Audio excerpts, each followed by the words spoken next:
so many landlords are no longer accepting Section. Okay, so let's talk. You want to know why landlords are choosing not to participate in the housing choice voucher? I'm going to explain that to you, okay? I've worked in property management for the last 25 years. I've administered the housing choice voucher program as well as the affordable housing program in 2 states, okay?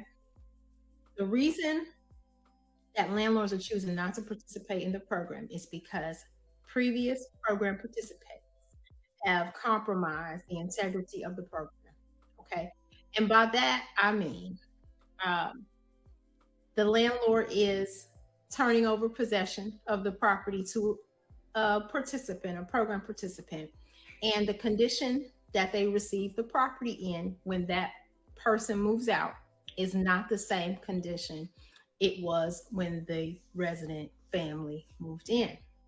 She being so nice. What she's saying is they effing it up. Let me say it. I told you I'm gonna yell anyway. I'm trying to be away from the mic, y'all. She's basically saying you get this nice property, and sometimes it's not. Listen, we've seen some slum properties. Let's not act like we haven't, right? These people still chose to go in there, right?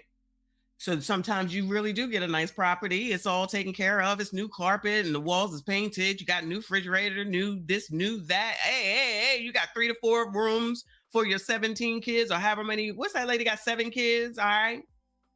And then you F it up because 7 people in a 3-bedroom is too damn many people. Or you got a bunch of young gremlins who don't know how to act, who don't know how to care for anything, because when it's not yours, meaning you own nothing, you haven't worked for anything, you haven't put blood, sweat, and tears into obtaining anything, you care not for it, so you don't take care of it.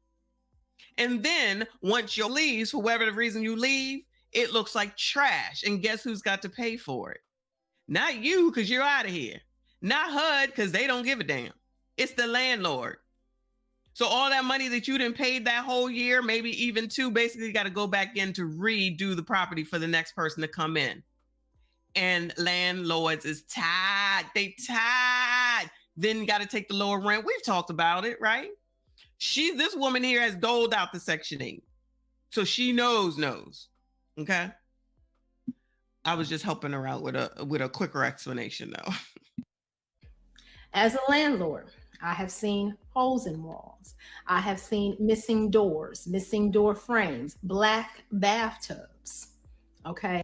Not a black bathtub. Y'all ain't cleaning the damn tub. So does that mean you're not bathing your kid or you're putting your kid in the black tub? Not black tub as in color of the tub, black as in it ain't been clean. Nasty. But it's a stigma. It's not fair. It's not right. It's a stigma. It's a stigma. It's not true. It's not true. It's not true. Oh, it be true enough of the time. More times than not. That's for daggone sure. Because you don't own anything, because you don't care for it, because you didn't have to put anything into it. You got everybody else in the world doing stuff for you, giving you stuff. So then you don't give a damn because you fully expect someone to continue to give you stuff. That's half of the damn problem right there. I have seen destroyed carpets. I have seen window sills chewed on by dogs. The cost that it takes for a landlord to turn a property, and when I say turn a property, I mean to get that property prepared so that another resident can move in and they could start collecting income on that property. It is expensive, especially with holes in the wall and chewed up window sills. So landlords are choosing not to participate in that program. And it's not all residents, but it is so significant to a point that landlords are choosing that I don't want to deal with that program. The second reason is the HAP, the Housing Assistance Payment. Each housing authority has a payment standard, and they cannot pay more than what the payment standard is worth for that house or home or apartment. So where I can rent to a market rate family, meaning they could pay whatever I charge based upon the market, I can charge $2,600 to this here family, or I can take less and take $1,600 from this family that's going to tear up my property. But this is what I've said before. They're sitting up here just thinking that, you're charging this much. You can't charge what you want. You got to take what they say. If you're going to participate, you have to take what it is that the Section 8 people say. So you lose the money from that perspective. Yeah, you get some guaranteed money from the portion that comes from the government, but then you got to wait for the $20 that the woman, because 9.9 times out of 10, it's a woman who can't even give you $20 on time. So then you got to charge a late fee. Then she complained about the late fee because the late fee is not based off of her $20. The late fee is based off the whole total amount of the rent. And then she crying and carrying on about that, get mad and start destroying the place from that perspective as well. All kinds of crap.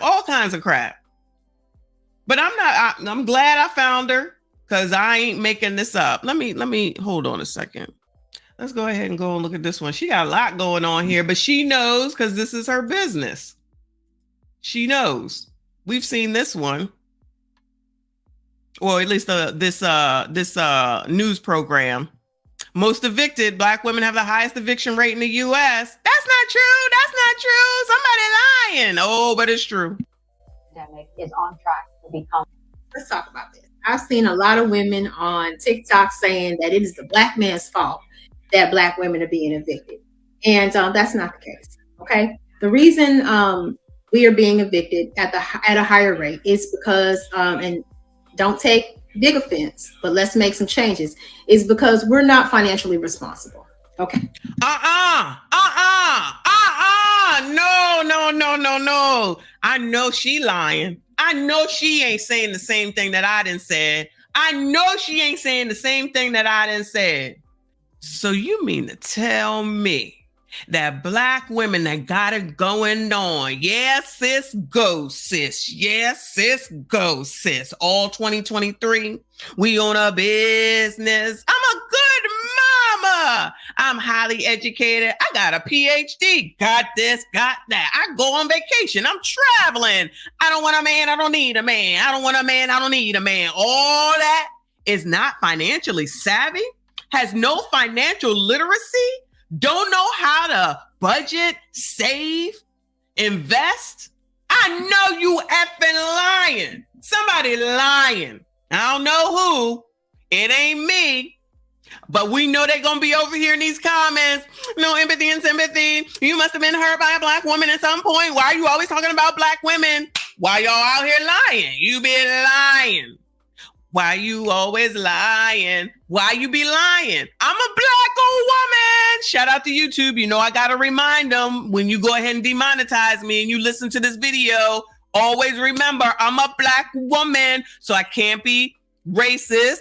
I can't have nothing against them because I'm talking about me. She is me, but she not. But y'all know what I'm saying. They got it going on. We got this, we got that. But as soon as something go wrong, ain't right, don't work out, it's crusty, dusty, musty, rusty, bums, and Jermaine, ashy too. Every single effing time. No responsibility for nothing. Nothing. Down to your gremlin out here at Fort Damn Teen, allegedly trying to buy an Airbnb, and somehow, some way, all of a sudden, now he's accused of red rum. But he a good boy. Your son husband, that ain't your fault either. Nothing is your fault. Nothing is your responsibility as long as it's good. As soon as it's bad, it's everyone else's fault. Joe Biden, racism, white supremacy, Black men, white men, orange men, green men, all men. Shout out to Dr. Seuss. It's never me. I'm perfect.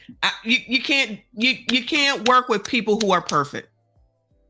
No one can work with anyone who's perfect. Shout out to the Lord. That's about the only person that, you can work with that's perfect. Okay.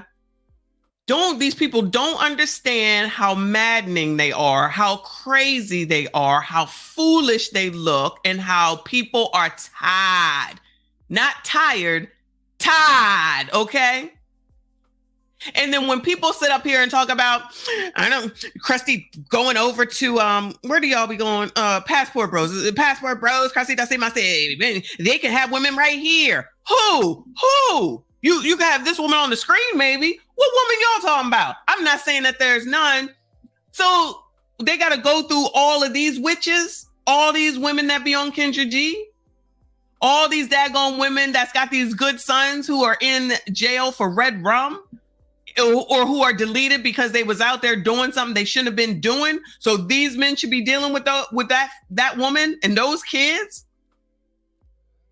And then turn around and say, oh no, you can't go to Beyonce's concert because we trying to change or do something, own home, build some wealth, do something differently. No, I don't want to. Give me my money.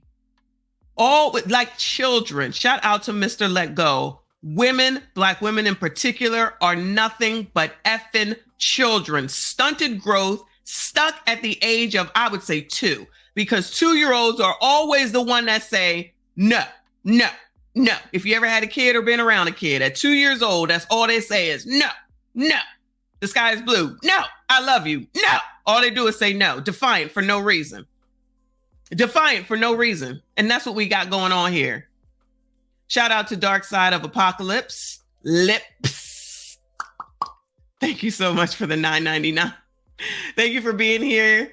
He said, glad to finally catch one of your lives. And I'm glad you're here. And I'm glad you made it just in time for this foolishness. There's so much foolishness. But this is history, though. Black history. We doing Black history, okay? This is current history, okay? Because we know about the evictions history. They act like that's not true, okay? It is true. We talking about the Section 8 and the landlords don't want to take it. And now there's pending higher homelessness than what has already been done. Now it's not my fault. Oh, it ain't my fault. Master P, I think, right? When do adults become adults and become responsible for their lives and their decisions? I know that's mean, it's unsympathetic. I'm masculine. I got a small penis. Pick me, mammy, pick me, mammy. Got it, good. But when you get through with all the insults that make no difference and don't make any sense and don't address the actual issue and situation, if any of you banshee, bitter biatches want to discuss it like an adult and help me understand what the hell it is that I'm missing, feel free to reach out. But the insults don't do anything but prove the point of how childish you are. These are nothing but facts. This woman works in this industry. I've worked in a similar industry with the food stamps and the welfare. She's done the Section 8. I know about the child support. Been there, done that too. I've been a landlord. I've accepted Section 8. All minorities. All minorities. I know I had one white person, but they wasn't on Section 8. But I'm talking about Section 8. All minorities. All with kids. All Black women. All destroyed the place. All of them. For me. Talking about me. So all these people that are saying it, they just be lying. I guess they just be lying. Okay, sis. Okay. We're not prioritizing our bills and allocating our funds correctly. Okay. You mean like not paying the rent and the mortgage and going to Beyonce's concert where the tickets are an average of $700-800 daggone dollars and they finding a way and figuring it out so that they can go somehow, some way? Don't forget, you got to pay for the ride. You got to pay for the parking. You got to pay for new clothes, more spiders, makeup, and weave in order to sit there and listen to the same daggone songs that you can listen to at home and a new record added in. Okay. I had one of my residents told me, she said, I have to pay my more important bills first. Now, unless you're planning on sleeping in your car payment is not the most important bill you have. Everybody might see you driving around in it, but that's not the most important bill that you have. Your rent is the most important bill that you have. And so that's why that needs to be paid first, because in renting, you stay here as long as you pay here. I like that rhyme. You stay here as long as you pay here and not a bit longer. Okay. That is the best line so far that I've heard tonight. You stay here, you pay here. But no, that's not what it's supposed to be. It's supposed to be, I got kids, so you should let me stay here and I pay you when I feel like it. How is it that you're going to tell your landlord that I got more important bills to pay? Y'all, I've heard it myself. You're going to actually tell the person that you have where you lay your head for you and your kids, and you're going to say, I got more important bills to pay. What is more important than where you lay your head? You know what? let it be whatever the hell you want it to be. And then wherever it is you land, once I evict you with no concern and I do not care, and you on the other side of that door with your kids, I do not care. But the sisters don't want to hear that. They don't want to acknowledge that those things happen, that people are so, I don't even know what the word is, rude, that they're going to sit up here and tell the person that they are renting from that they got more important things to pay than what you got, and you're still wrong for putting them out. That don't even make good God sense. And that's why I say, if they don't care about their kids, why the hell am I supposed to care about them? How does that work?